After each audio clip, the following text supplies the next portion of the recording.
喂，大家好啊，家人們好啊，唔知大家禮拜一有冇去排呢個自嘉華呢？稍後會播一段片咧，係關於有個霸氣青年啊，擊退咗呢個華誼啊，就黃牛黨嘅成員啊，一套三款啊，達摩系列啊，聽講話炒到3000幾蚊啊，有利可圖啦，自然就引嚟好多黃牛黨嘅垂青啦。你可以睇到啦，現場所見海港城一帶咧，都係啲大媽大叔啊，喺度排隊啦，一睇就知唔係嗰啲自嘉華嘅 fans 啦，我唔知佢哋會唔會以為自己排緊呢個立 bobo 咧，係啦，亦都講講啦，官方有啲奇招啦，就點樣去擊退呢個黃牛黨啦，係啦，我呢個頻道咧就係專門講一啲有趣嘅資訊啦，城中熱話啦，希望各位多多支持啊，可唔可以幫手啊，撳個訂閱掣啦，同埋順便俾個 like 我啊。多謝大家先。相信有喺現場嘅朋友咧，都認為當日官方安排咧相當之混亂啊。期間不斷有人咧插隊啊。自嘉華嘅家人們啊，亦都成功擊退咗唔少黃牛黨啦。同埋就要出動到警方去維持秩序啊。最後夜晚9點零鐘咧，官方咧就宣布採用呢個實名登記啊。登記完咗之後，個名咧就可以翻屋企瞓覺啦。就起碼唔使令到啲 fans 要露宿街頭啦。事後咧，官方仲用咗一個好簡單嘅方法啦。其實就只不過係問一問，其實你哋究竟係嚟買咩噶？其實好多黃牛黨都唔識答啊。亦都產生咗今日呢段片嘅主角啦，呢個霸氣青年啦。我哋睇一睇條片先。你招呼對問題要滾，就是這樣，就是這麼簡單。你連這個東西是什麼你都不懂，你買什麼？就是這樣。你知不知他是誰？他是什麼名字？說。哈馬奇。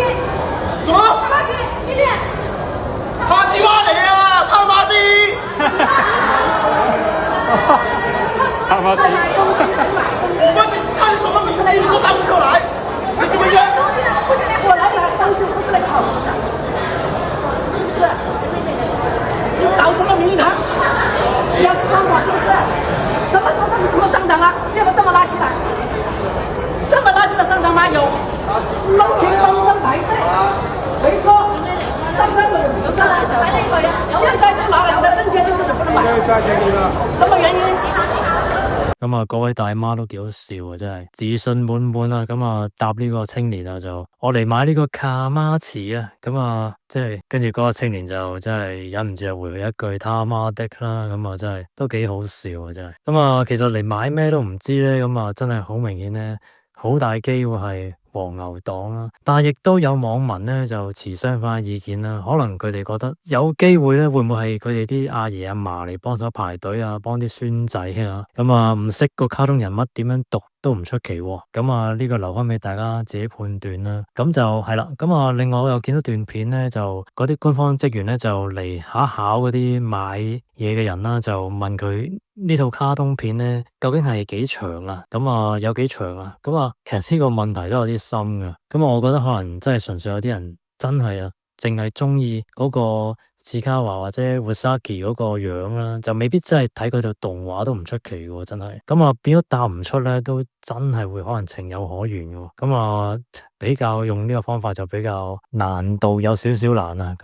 又播段片俾大家睇下啦。多少分鐘？不好意思，請走。不是53分就請走，真的。你問每一個人都可以答得到，不是53分就一題，真的。不好意思，麻煩你請走。似乎呢個方法又係咪真係 work 嘅咧，或者係啱唔啱例咧？網民咧都持有唔同嘅意見啦。就係咯。其實就有啲網民咧就話，其實賣唔賣俾你咧，嗰個最終決定權咧，其實都係喺官方度嘅。有啲條例都寫到明嘅。我都覺得係有道理嘅。同埋呢個方法都唔錯啦，我覺得。就係咯。係啊，佢哋個個都答得啱㗎啲問題，係啊，你可以離開㗎啦。佢哋有最終決定權㗎，你可以出去投訴又好，報警又好，麻煩晒啊！係啦，本人咧都非常之討厭呢個黃牛黨啊。